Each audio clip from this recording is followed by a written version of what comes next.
नमस्कार, आप देख रहे हैं सिंहासन। मैं हूं आपके साथ विवेक शांडिल्य। बिहार चुनाव से जुड़ी और बिहार में मतदान से जुड़ी बड़ी खबर को लेकर बिहार चुनाव के मौसम में गलियों से लेकर चौपालों तक बस एक ही चर्चा है, अगला सीएम कौन होगा, सत्ता में कौन आएगा। और असली सवाल तो यह है कि क्या आपने अपनी आवाज उठाई। मेरे कहने का मतलब है, क्या आपने मतदान किया, आपने वोट दिया। वोट सिर्फ एक बटन दबाना नहीं है, यह आपके राज्य की भविष्य की जिम्मेदारी, यह आपके राज्य के भविष्य को तय करता है। आपकी जिम्मेदारी और आपके हक की पहचान भी है। अगर वोट बिहार के भविष्य की कहानी लिखता है, सड़क से लेकर स्कूल तक, बिजली से लेकर रोजगार तक, सब कुछ इसी एक वोट के फैसले से तय होता है। इसलिए वोट जरूर करें, अभी भी मतदान है, ज्यादा से ज्यादा मतदान करें। आइए देखते हैं और शुरुआत करते हैं सिंहासन की। लखीसराय से बड़ी खबर आ रही है। विजय सिन्हा जो कि डिप्टी सीएम है, उनके काफिले पर हमला किया गया है। डिप्टी सीएम के काफिले पर गाय का गोबर फेंका गया है। विजय सिन्हा ने आरजेडी पर लगाया हमले का आरोप। आरजेडी के गुंडे बूथ कब्जा करना चाहते थे। विजय सिन्हा ने कहा है, उन्होंने कहा है कि गुंडों के खिलाफ बुलडोजर कार्रवाई होगी। पोलिंग एजेंट को वोट नहीं डालने दिया गया, यह भी विजय सिन्हा ने आरोप लगाया है। गुंडागर्दी का आरोप लगाया है विजय सिन्हा ने, डिप्टी सीएम ने, और कह रहे हैं कि आरजेडी के गुंडे बूथ कैप्चरिंग की कोशिश में थे। ये बड़ा एलिगेशन है, क्योंकि बीजेपी ने जंगल राज को एक बड़ा मुद्दा इस बार के चुनाव में बनाया। एनडीए ने बड़ा मुद्दा इस बार के चुनाव में जंगल राज को बनाया है। और अब विजय सिन्हा कह रहे हैं कि आरजेडी के गुंडे बूथ कैप्चर करना चाहते थे, उनके काफिले पर हमला किया, गोबर फेंका, और वो चाहते थे कि चुनाव डिस्टर्ब हो, पोलिंग एजेंट को वोट नहीं डालने दिया गया। तो विजय सिन्हा ने आरजेडी पर हमले का आरोप लगाया है। लखीसराय की तस्वीर, विजय सिन्हा के काफिले पर हमले की कोशिश, डिप्टी सीएम के काफिले पर गोबर फेंका गया। विजय सिन्हा ने आरजेडी पर हमले का आरोप लगाया है और विजय सिन्हा ने कहा है कि आरजेडी के गुंडे बूथ कैप्चर करना चाहते थे, गुंडों के खिलाफ बुलडोजर कार्रवाई होगी। विजय सिन्हा ने कहा है पोलिंग एजेंट को वोट डालने नहीं दिया गया, यह भी विजय सिन्हा ने आरोप लगाया है।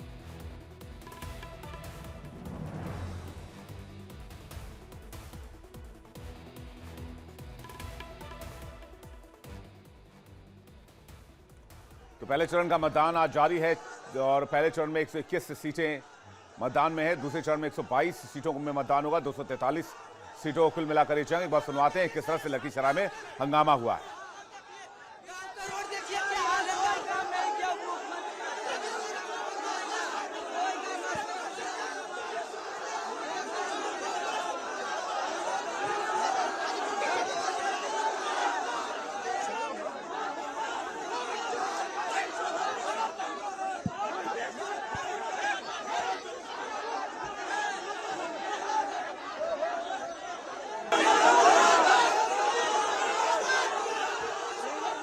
विजय सिन्हा का एक काफिला आप देख रहे हैं, जिसमें सिक्योरिटी के बीच में खुद विजय सिन्हा नजर आ रहे हैं और वहां पर लखीसराय में काफी नारेबाजी हो रही है। काफी संख्या में लोग आसपास दिख रहे हैं जो नारेबाजी कर रहे हैं। हालांकि विजय सिन्हा का आरोप है कि ये लोग आरजेडी समर्थक हैं, आरजेडी के कार्यकर्ता हैं, जिन्होंने उनके काफिले को निशाना बनाने की कोशिश की है। इस बीच विजय सिन्हा ने लोगों से बातचीत करने की कोशिश भी की, लेकिन जब लगा कि मामला आउट ऑफ कंट्रोल है, ये सुनने के लिए तैयार नहीं है, इसके बाद विजय सिन्हा वापस गाड़ी में चले गए। इनके काफिले को घेर कर चप्पल फेंका गया, गोबर फेंकी गई और विजय सिन्हा के काफिले को निशाना बनाया गया। पुलिस वहां पर मौजूद थी, सीआरपीएफ के जवान वहां पर मौजूद थे, जो इन लोगों को लगातार कंट्रोल करने की कोशिश कर रहे थे, लेकिन भीड़ यहां पर उग्र नजर आ रही थी। तस्वीर आपको दिखा रहे लखीसराय की, जहां पर अभी तक जो मामला है, हालांकि वो शांत हो गया है, सिचुएशन कंट्रोल में है, लेकिन विजय सिन्हा के ऊपर चप्पल, उनके गाड़ी के ऊपर चप्पल आप देख सकते हैं, जिसे वहां पर मौजूद सुरक्षाकर्मी ने हटाया। हालांकि अभी तक वोटिंग ट्रेंड की बात की जाए तो लखीसराय में 3 बजे तक 57% से ज्यादा मतदान हो चुका है। बम्पर वोटिंग इस बार चल रही है। मुंगेर में 3 बजे तक 52% ज्यादा मतदान हो चुका है। जैसा कि हमने आपसे दिन में बातचीत की थी तकरीबन 10-11 बजे के आसपास, जब हमने आपको बताया था कि 70% के आसपास मतदान हो सकता है। जिस तरह का वोटिंग ट्रेंड, वोटिंग पैटर्न नजर आ रहा है। अलग अलग जिलों में मतदान प्रतिशत काफी अच्छा है। हालांकि पटना सुबह से ही थोड़ा पीछे चल रहा है, अभी तक लगभग 50% मतदान है। सहरसा में 3 बजे तक 55% से ज्यादा मतदान दर्ज किया जा चुका है। समस्तीपुर में 3 बजे तक 56% से ज्यादा मतदान हो चुका है।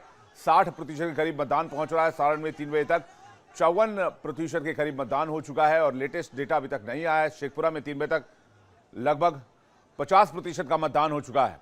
हमारे साथ AK सिंह नेता बीजेपी जुड़ रहे हैं, डॉक्टर श्याम कुमार प्रवक्ता आरजेडी जुड़ रहे हैं, गौतम सेठ प्रवक्ता कांग्रेस थोड़ी देर में हमारे साथ होंगे, किशोर कुणाल हमारे साथ जुड़ रहे हैं प्रवक्ता जेडीयू। बंपर वोटिंग के मायने क्या है? मैं सबसे पहले बीजेपी और आरजेडी का पक्ष ले लेता हूं। AK सिंह बताएंगे कि बिहार में जिस तरह की वोटिंग जबरदस्त चल रही है, लगभग 60% का एवरेज अभी तक आ चुका है और मुझे लगता है 70+ चला जाएगा। ये एवरेज एक शानदार एवरेज माना जाएगा वोटिंग पैटर्न के लिहाज से। तो इस बंपर वोटिंग के पीछे की वजह क्या? एंटी इनकम्बेंसी या लोग जो जंगल राज की बात आप लोगों ने की उससे एक बार फिर से डरे हुए हैं? जी नमस्कार जी। मैं आ रही मेरी? हाँ बिल्कुल आ रही है। AK सिंह जी बताइए। देखिए, बिहार का इलेक्शन बार का बड़ा ऐतिहासिक इलेक्शन है। इसमें बहुत सारी बातें, बहुत सारे स्कोर्स डाइड होने हैं। किसी भी चुनाव में, खास करके बिहार के चुनाव में, हर मतदाता के मन में 4 बातें करके होती है। वो शांति चाहता है, वो सुरक्षा चाहता है, वो समृद्धि चाहता है और वो शिक्षा चाहता है। 4 बात मतदाता के मन में थी है। उस पैरामीटर पे वो अपने जो अब उसका जो नेता है उसको देखता है और उसके बाद डिसाइड करता है कि किसको वोट देना है। बाकी जो बातें होती है ऑन द फ्रिंज, जो बात हम करते हैं, वो बातें इस इलेक्शन कैंपेन में लगाती है। लेकिन मूल मुद्दा बस यही 4 बेसिस रहती है जिसपे घूम फिर कर आता अपना डिसीजन लेते हैं। लोकल कैंडिडेट बहुत मायने रखता है, उसका परफॉर्मेंस बहुत मायने रखता है, पार्टी में रखती है और उसको लीड करने नेता जो है वो मायने रखता है। इस बार जो बिहार की बंपर वोटिंग हुई है, इसमें सब दिखता है कि लोगों ने सुशासन पे, शांति पे, सुरक्षा पे, शिक्षा पे, समृद्धि पे, यानी कि विकास पे वोट दिया है और बढ़ चढ़ के आके वोट दिया है। आगे आकर बाहर निकल के वोट दे हैं, ये इस बात का प्रमाण है। नहीं, लेकिन AK सिंह जी, जब बंपर वोटिंग होती है तो लोग ये मानते हैं कि एंटी इनकम्बेंसी की वजह से लोग सरकार बदलने के लिए बढ़ चढ़ कर वोटिंग कर रहे हैं, मौजूदा सरकार से खुश नहीं, इसलिए ज्यादा वोटिंग कर रहे हैं। इस इलेक्शन में आपके सारे ये जो मानना, धारणा, जो भी आप बोलते हैं ना, सब फेल हो जाए। इस इलेक्शन में बढ़ चढ़ के वोट देने का मतलब है कि जो नहीं वोट देते ना, ये सोच के कि मैं क्या वोट, वो भी देने आ रहे हैं बताने के कि नहीं, मेरा नेता ये है, मेरी पार्टी ये है, ये पार्टी मुझे आगे ले जाएगी। पुराने राज जो भी हैं, चाहे उसे जंगल कहिए, मंगल कहिए, अब जो मंगल का राज है उसमें बढ़ोतरी लाने के लिए और बढ़ने के लिए, विकास को और नया आयाम देने के लिए ये वोटिंग हो रही है, ये आप मान के चलिए और इसका नतीजा आपको 14 को जाएगा। चलिए ठीक है, 14 को नतीजा आएगा तो दूध का दूध, पानी का पानी हो जाएगा। बंपर वोटिंग जो है वो NDA के पक्ष में जा रहा है, ये दावा AK सिंह जी का है। श्याम कुमार जी से कैसे देख रहे हैं, आरजेडी से कैसे देख रही है, महागठबंधन से कैसे देख रहा है, ये मैं जानना चाहूंगा श्याम कुमार जी से। श्याम कुमार जी, देखिए, चुनाव को आपने आज पहली बार नहीं, बहुत बार आपने कवर किया है। जी बिल्कुल, आप मीडिया के बड़े सीनियर साथी हैं और आपको तो हम लोग वर्षों से देखते रहे हैं। जिस बेबाकी से आप पत्रकारिता करते हैं हम लोग जानते हैं। देखिए, चुनाव में जो बदलाव की ब्यार है, जो आंधी है, इसकी हम लोग को समझ थी पहले से भी कि वो होने वाली है। बम्पर वोटिंग आने का मतलब आप जानते हैं कि किस तरह हवा बह रही है। हालांकि 2020 में भी बड़ी तेज आंधी आई थी, लेकिन जोड़ तोड़ के जो उस्ताद हैं, जो बाजीगर है, जो कारीगर है, हालांकि आज वो दिन नहीं है बोलने का, मैं उस पर ज्यादा टेको नहीं करना चाहूंगा। जी जी। लेकिन मैं आपको ये बताता हूं कि 2-3 मुद्दे जो है इस चुनाव में, खासतौर से युवाओं को जो नौकरी देने का हमने वायदा किया, जिसको हम लोग साबित कर चुके हैं। हमारा प्रोग्राम नहीं, हमारा एक्शन होता है, वो उसकी एक धमक दिख रही है बिहार में। एक बात और यहाँ आपको जोड़ के बताना चाहते हैं कि महिलाओं के सम्मान के लिए, उनके हक हकूक के लिए, उनके अधिकार के लिए, उनके ठोस नौकरी के लिए जो प्रबंधन किया है, उसको लेके खासकर महिलाओं में जो उत्साह है, जो जेंडर जस्टिस और जेंडर रेवोल्यूशन के नाते जो दिखेगा, और खासकर आपको 20 दिन के अंदर ही 14 तारीख को तो आप डिबेट करिएगा ही, बुलाइएगा ही हम लोग को, हमारे पार्टी को पक्ष रखने के लिए। तो आप देखिएगा, और 20 दिन कैबिनेट गठन के बाद ही और 20 महीने में जो क्रांति होने वाली है युवाओं को नौकरी और महिलाओं को अधिकार देने का, जिसे जी। बिहार अछूता रहा है। हाँ। आप देखिएगा कि 20 साल की जो टायर्ड एंड एक्सपायर्ड सरकार है, मतलब डबल इंजन की सरकार, आप सोच रहे हैं ना कि डबल इंजन की सरकार, हाँ। मतलब कि वो असफल, जैसे 94 लाख गरीब वहां निकल गए, कैसे निकल गए? 2005 से अगर ये सरकार चल रही है तो फैक्ट डेटा है, आप इस बात को मानिए, हमने उसका नहीं, पता लगाया। मुद्दे तो देखिए तो आपने रख दिए, 94 मैं तो लाख, बस ये समझना चाह रहा हूं जो धकाधक वोटिंग चल रही है इसके पीछे क्या मंशा क्या है बिहार की जनता का, ये समझना बहुत बड़े जरूरी है। झटके। देखिए एक बात जान लीजिएगा विवेक भाई, हाँ। कि इतना जोर के झटके हल्के से लगना है कि हम हाँ। राजनीतिक विदाई 20 साल की सरकार को करने वाले हैं सम्मान के साथ, क्योंकि हम लोग बाबा साहब के सिपाही हैं, हम्म। सामाजिक न्याय के लोग हैं, हम्म। समाजवादी लोग हम ठीक लोग है, हैं। आप तो कह रहे हम हैं लोग बिहार की जनता ने मन बना लिया। किशोर कुणाल और गौतम सेठ भी हमारे साथ जुड़ गए। गौतम सेठ प्रवक्ता कांग्रेस, किशोर कुणाल जी प्रवक्ता जेडीयू। मैं चाहूंगा किशोर कुणाल जी आप इसका जवाब दें। आप दोनों मेहमानों का बहुत स्वागत है। किशोर कुणाल जी जी आप जवाब दें जो आरजेडी के प्रवक्ता ने दावा किया है। धन्यवाद सर विवेक साहब। जी। श्याम भाई लगातार बाउंसर मार रहे हैं और कई बार होता है जब गलत फहमी से लोगों को लगता है हाँ। कि बॉल हमारे हिसाब से कंट्रोल हो रहा है हाँ। तो इसी प्रकार के बाउंसर फेंकते हैं, लेकिन रिजल्ट तय करता है। देखिए ये प्रो इनकम्बेंसी का सिंबल है। अगर प्रो लोग इस इनकम्बेंसी प्रकार का से, सिंबल है, समझाएंगे कैसे? बिल्कुल बिल्कुल बिल्कुल लोग उत्साहित हैं। हम्म। लोगों ने इस चुनाव को एक युद्ध के तौर पे लिया है। जिस प्रकार से जनता दल, राष्ट्रीय जनता दल ने चुनाव को बदनाम करने की कोशिश की, कल आज वोटिंग था और कल जनता दल, राष्ट्रीय जनता दल के साथी और हम्म। राहुल गांधी जी ने जिस प्रकार से वोट चोरी का आरोप लगाया, टाइमिंग को अगर आप देखेंगे हम्म। तो उन्होंने यही कोशिश की थी कि बिहार के लोग निराश होकर, हताश होकर बूथ तक नहीं जाएं और ये मान लें कि बिहार में भी वोट चोरी होगा। और उसी का जवाब आज बिहार की जनता दे रही है। जिस प्रकार से राहुल गांधी जी ने कल प्रेस कॉन्फ्रेंस के माध्यम से देश के जनतंत्र के जड़ को खोदने का प्रयास किया था, जड़ को कमजोर करने का प्रयास किया था, उसी का उसका जवाब जवाब आ बिहार रहा, की आप ये कह जनता रहे आज हैं? देने जा रही है। हाँ। और बिहार की जनता ने दिखा दिया, बता दिया कि हमें लोकतंत्र पे भरोसा है, हमें इलेक्शन सिस्टम पे भरोसा है, हमें इलेक्शन कमीशन पे भरोसा है। रही बात 14 को क्या होगा, ये तो अब ईवीएम मशीन में पैक हो चुका है या हो जाएगा कुछ घंटों में। और जनादेश सर्वोपरि होता है, जनता का जो आदेश होगा वही हम लोगों के जी। सराहकों पे होगा। लेकिन मैं स्पष्ट कर जी। दूं कि प्रदेश की मैं जनता ने 20 साल के हमारे सुशासन, पर मुहर बेहतरीन लगाने की शासन तैयारी को, कर रहे हैं, ठीक है, अपने अपने बिल्कुल दावे हैं। बिल्कुल मैं कांग्रेस प्रवक्ता गौतम जी का भी रिएक्शन जान लूं कि वो उनको क्या रिपोर्ट मिल रही है। मैं तो चाहता हूं कि भाई आप लोग ग्राउंड जीरो से कुछ बताइए कि वहां मुद्दे क्या चल रहे हैं, लोग जो आ रहे हैं वो किस मुद्दे को लेकर बात, क्योंकि हमारे रिपोर्टर्स जो बता रहे हैं वो ये बता रहे हैं कि डेवलपमेंट, शिक्षा, रोजगार ये लोगों के जहन में, और युवा भागीदारी और महिला हिस्सेदारी ये दो प्रायोरिटी है, दो जो लोग यहां पर अपनाए हुए हैं, और इसलिए वोटिंग पैटर्न भी जबरदस्त है। गौतम सेठ जी। देखिए ऑफ कोर्स ये ग्राउंड से भी जो खबरें आ रही हैं वो यही आ रही हैं कि इस बार खास तौर से बेरोजगारी, पलायन के जो मुद्दे हैं और युवा जो कि बिहार में उनको कोई अपॉर्चुनिटीज नहीं मिल रही, कोई रोड मैप इस सरकार के पास नहीं है, इन्हीं की लीडरशिप में, इन्हीं की सरकार के समय सबसे पिछड़ा, सबसे गरीब प्रदेश बिहार को रैंकिंग दी गई। इन्हीं के स्टैटिस्टिक्स में क्राइम रेट में पूरे देश में नंबर 2 रैंकिंग जो है वो बिहार को दी गई इन्हीं की सरकार में। तो जो आंकड़े हैं वो अपने आप में बहुत कुछ बयां करते हैं। स्टेज पर खड़े होकर तरह तरह की डेवलपमेंट की बातें करने से धरातल पर जो है उसको महसूस नहीं किया जा सकता। धरातल पर आंकड़ों में बात की जाती है और आंकड़े इन्हीं की केंद्र सरकार के और इन्हीं के जो सेंसस भी इन्होंने करा, मालूम हुआ कि क्या हालात वहां पर बने हुए हैं पिछड़े वर्ग के। तो सब लोग उसके खिलाफ एक आक्रोश में, और युवा खासकर अपना भविष्य तय करने के लिए वोट कर रहा है। और इस बार तेजस्वी जी के पक्ष में, महागठबंधन के पक्ष में वोट किया जा रहा है। कांग्रेस पार्टी और आरजेडी मिलकर सरकार बनाने जा रहे हैं और तेजस्वी जी मुख्यमंत्री होंगे, हमें पूरा आश्वास है। लेकिन आपके नेता ने तो पहले ही कह दिया कि बिहार में सरकार चोरी होने वाली है, जैसे महाराष्ट्र में और जैसे हरियाणा में हुआ। यानी कहीं ना कहीं आप तो ऐसा मानकर तो नहीं चल रहे कि एनडीए की सरकार बनने वाली है और फिर बाद में आप कहेंगे कि भाई वहां पर भी वोट चोरी का गेम हुआ है। देखिए जो वोट चोरी की बात है वो हमारे नेता ने जस्ट यूं ही कह नहीं दिया, उसके बड़े प्रमाण दिए, उसके इलेक्शन कमीशन का ही डेटा जो है उसे मीडिया के सामने रखा।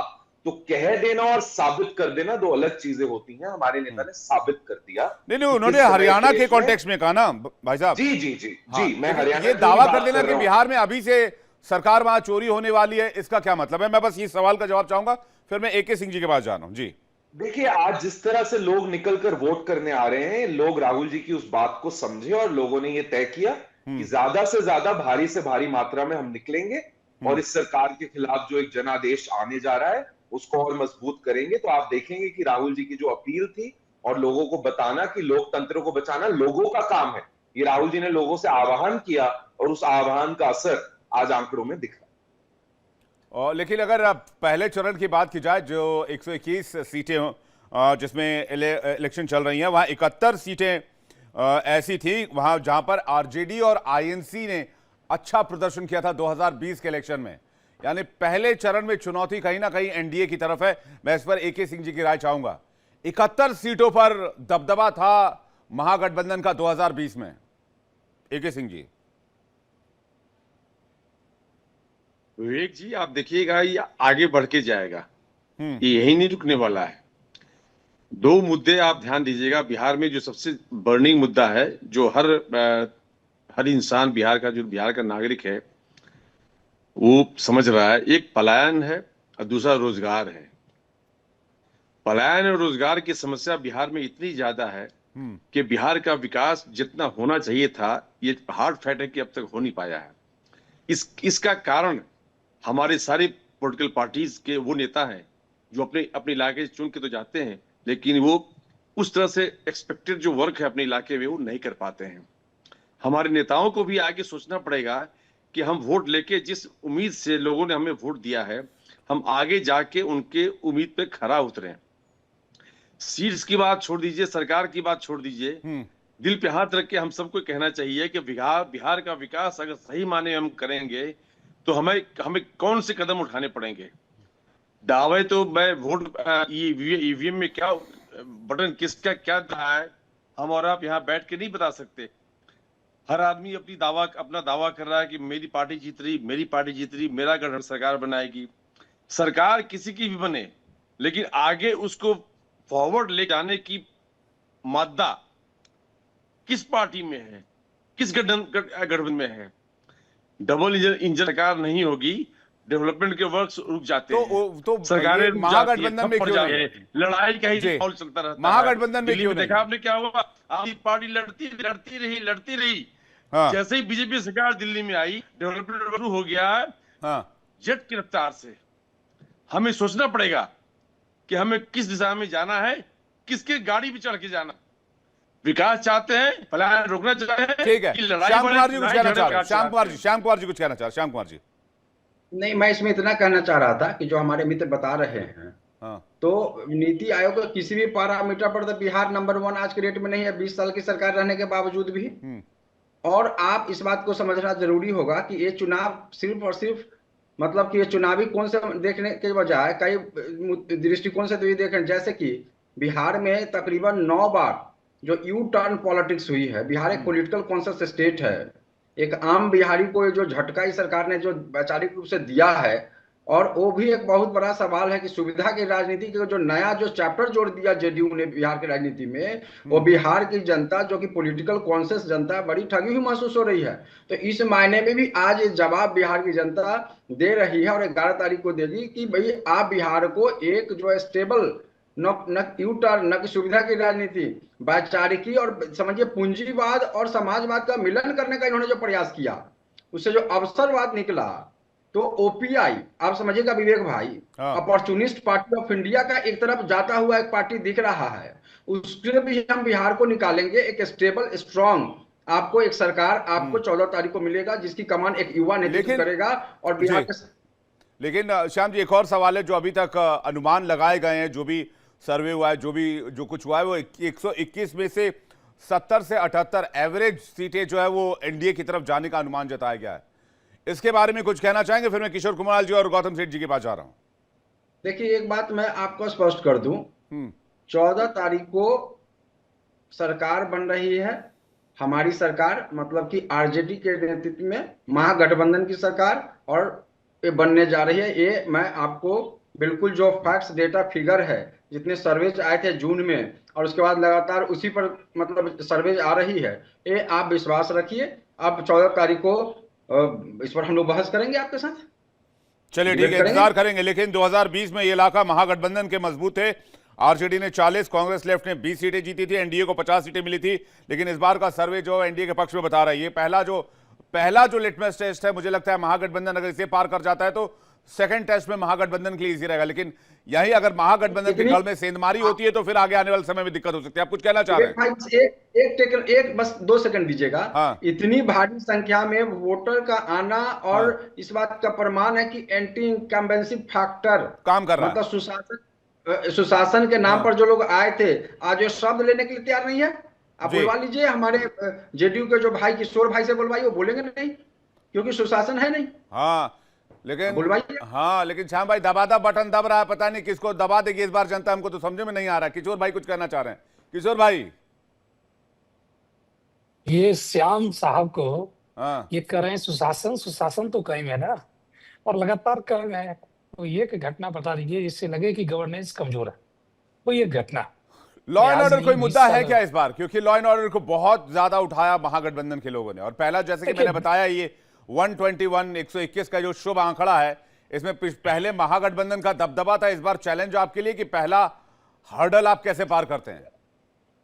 विवेक जी, कोई लॉ एंड ऑर्डर का मुद्दा नहीं है। बिहार की जनता जानती है कि लॉ एंड ऑर्डर का मुद्दा नहीं है। मुद्दा टीवी चैनल्स के लिए हो सकता है, मुद्दा कुछ एजेंडाबाज पत्रकार कर लीजिए या पॉलिटिशियंस कर लीजिए, उनके लिए हो सकता है। आप सड़कों पे उतरिए, गांव घर में जाइए, सड़क पे पगडंडियों पे जब आम आदमी से आप मिलेंगे और उनसे पूछेंगे कि आपको चलते हुए डर लगता है, कभी आपके साथ रोड रेज हुआ है, कभी इंस्टीट्यूशनल क्राइम हुआ है, कभी संगठित अपराध हुआ है, तो वो लोग बोलेंगे नहीं, हमारे साथ ऐसा कुछ नहीं हुआ है। और लॉ एंड ऑर्डर सरकार का यही जवाब दिए कि इंस्टीट्यूशनल क्राइम ना हो, संगठित अपराध शून्य हो जाए। और आपने देखा होगा कि बिहार में संगठित अपराध कमोबेश शून्य है। कुछ क्राइम सिक्के दुक्के आते हैं, जैसे कई घटनाएं घटित हुई हैं, और जिस प्रकार से सरकार ने चीजों को संभाला है, तो हर एक इंसिडेंट, हर एक घटना और उसके बाद सरकार द्वारा लिया गया स्टेप ये साबित करता है कि बिहार में लॉ एंड ऑर्डर की स्थिति बनी हुई है। मैं उदाहरण के तौर पे मोकामा की घटना की चर्चा करूंगा कि घटना होने के 72 घंटे के अंदर ही तकरीबन 80 लोगों का नहीं, ठीक गिरफ्तार बात हो है, जाना। लेकिन ये एंटी इनकम्बेंसी थाना या प्रो अध्यक्ष का- इनकम्बेंसी है जो 50% के ऊपर वोटिंग जो परसेंटेज उसका आंकड़ा चल रहा है 3 बजे तक। श्याम भाई तो कह रहे हैं ये एंटी इनकम्बेंसी है। विवेक जी, मैं दोबारा आपके चैनल पे 14 को आना चाहूंगा। मैं अभी बोल मैं के अभी से जा रहा हूं आमंत्रित करता हूं इसको। आपको, आप बिल्कुल हमें ज्वाइन कीजिएगा 14 तारीख को। सबसे तेज आप- नतीजे के लिए दर्शक मैं भी हमें बोल के ज्वाइन जा करें रहा सुबह 6 बजे से। मैं चलिए दर्शकों को भी आमंत्रित कर देता हूं आपके बहाने। आज ही हमारे प्रिय दर्शक हमें सुबह 6 बजे से ज्वाइन करें। आप भी ज्वाइन कीजिएगा प्लीज। Thank you. मैं बोल के जा रहा हूँ कि नीतीश कुमार जी अपने जीवन के सबसे मजबूत चुनाव लड़ रहे हैं। हाँ, इस बार अंडर करंट है, अंडर करंट और है। उस अंडर करंट है, और उसी अंडर करंट का नतीजा है ये वोटिंग का परसेंटेज। लोगों के अंदर एक गजब का उत्साह है नीतीश कुमार जी के पक्ष में, सुशासन के पक्ष में, डेवलपमेंट के पक्ष में, और स्वर्णिम भविष्य के पक्ष में। जी लोग ठीक है, मैं गौतम सेठ जी का रिएक्शन ले लूं। श्याम जी कुछ कहना चाह रहे हैं? श्याम जी जल्दी से 10 सेकंड में। श्याम जी, आप समझिएगा कि सबसे मजबूत चुनाव लड़ रहे हैं माननीय मुख्यमंत्री नीतीश कुमार जी, और एनडीए ने का चेहरा घोषित नहीं किया, और एनडीए ने कहा है कि हम चुनाव की बात तय करेंगे। आप समझ सकते हैं, इसके आगे मुझे नहीं कहना है। आप समझ सकते हैं इसका क्या मतलब है? जी मतलब नहीं, कि वही लेकिन महाराष्ट्र महागठबंधन ये आरोप लगा रहा है, एनडीए तो लगातार कह रही है नीतीश के नेतृत्व में चुनाव लड़ रहे हैं। नहीं, आप फैक्ट लीजिए। एके सिंह जी जवाब देना चाह रहे हैं, उसका गौतम जी आपके पास आ रहे हैं। एके सिंह जी, एक जी, मैं आपको बात कहना चाहूँ। सब सारे पैनलिस्ट बैठे हुए हैं। हाँ आज से ये सरकार छोड़िए, 15 साल पहले की सरकार छोड़ दीजिए। आपको जब तक अच्छे आप दिखाते हैं, आप देख लीजिए जिस तरह से बूथ कैप्चर, बूथ का बैलेट बॉक्स छूटना, वो सारी बातें जो पहले होती थी, अब वो क्या हो रही है? नहीं हो रही है ना। जितनी बातें, जितने गंदे काम, जितने क्राइम्स पहले होते थे, वो अब नहीं हो रहे हैं ना। मतलब क्या है, उसको ठीक करने में इस सरकार को, इस एनडीए की सरकार को अभी जो टाइम लगा है, भी और लगने की जरूरत है, और मौका देने की जरूरत है। जनता को सोचना पड़ेगा बात को। और सरकार की बात कर रहे हैं, चेहरे की बात करते हैं, तो चेहरा तो नीतीश जी के अभी है और आगे होंगे। प्रॉब्लम क्या है? 14 तारीख को आप देख लीजिएगा कौन चेहरा होगा। वोट तो लोग एनडीए को देना। ठीक है, गौतम सेठ जी। मोदी के नेतृत्व में सरकार बनेगी, नीतीश की सरकार बनेगी, खत्म बात। ठीक है, देखिए मुझे लगता है कि ये लोग आंकड़े पढ़ने की बजाय केवल चीखना और अपनी बात को चिल्लाकर कह देने से सच्चाइयां नहीं तय होती। और जेडीयू के प्रवक्ता साहब जो भी बहुत चीख कर कह रहे थे कि भाई क्राइम की कोई प्रॉब्लम ही नहीं है। National crime records bureau of India हमारी एजेंसी नहीं है, केंद्र सरकार की एजेंसी है, ये नरेंद्र मोदी जी की गवर्नमेंट के अंदर आती है। उनके डेटा के हिसाब से आप देश में नंबर 2 पर हैं क्राइम रेट्स को अगर देखा जाए, देश में नंबर 2 पर। और मैं ये भी याद करा दूं कि क्राइम अगेंस्ट शेड्यूल कास्ट जो स्पेसिफिकली है, वो नेशनल क्राइम रिकॉर्ड्स ब्यूरो का डेटा कहता है कि पिछले 4 साल में 50% बढ़ोतरी हुई है बिहार में क्राइम अगेंस्ट शेड्यूल कास्ट। तो आप यहां बैठकर बात कर रहे हैं कि भाई लॉ एंड ऑर्डर की तो कोई प्रॉब्लम ही नहीं है, लेकिन नेशनल क्राइम रिकॉर्ड्स ब्यूरो जो इस पर आंख रखता है और बार बार इन आंकड़ों को देश के सामने लाता है, वो झूठ बोल रहा है। वो झूठ बोल रहा है, मोदी जी की सरकार के आंकड़े भी झूठे हो सकते हैं। तो ये डबल इंजन की सरकार आपस में ही उलझी हुई है और इन्हें मालूम ही नहीं है कि आंकड़े क्या बोल रहे हैं, धरातल पर क्या हो रहा है। यहाँ टीवी पर आओ और कह दो कि सब ठीक है तो बिहार में सब ठीक है, ऐसा नहीं चलेगा। ठीक है, किशोर जी आपको जवाब देना चाह रहे हैं, किशोर जी जल्दी से। सफर कर रही है गौतम साहब को जवाब, गौतम जी को मैं जवाब देना चाहूंगा। गौतम जी, आप जो आंकड़े कोट कर रहे हैं, ये कब के आंकड़े हैं और कौन सा आंकड़ा है? एनसीआरबी, एससीआरबी और इंडियन जस्टिस रिपोर्ट, तीनों के आंकड़े पर मैं बहस करने को तैयार हूँ। और मैं बता दूं कि बिहार में क्राइम का रेट अन्य राज्यों की तुलना में कम से कम 15 अलग अलग राज्यों से कम है।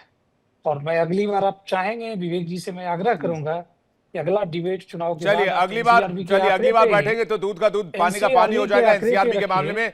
लेकिन आज की तारीख में सबसे बड़ी डिबेट चल रही है बिहार में। पहले चरण का मतदान है, लोग बहस कर रहे हैं किसे वोट दिया जाए, किसे वोट ना दिया जाए। सही फैसला दबाकर बिहार के भविष्य को तय करना चाहते हैं। बिहार की जनता को भी शुभकामनाएं और आप सभी मेहमानों का बहुत शुक्रिया हमारे साथ जुड़ने के लिए और अपना कीमती वक्त देने के लिए बहुत बहुत धन्यवाद। पहले चरण के मतदान को लेकर कवरेज लगातार जारी है।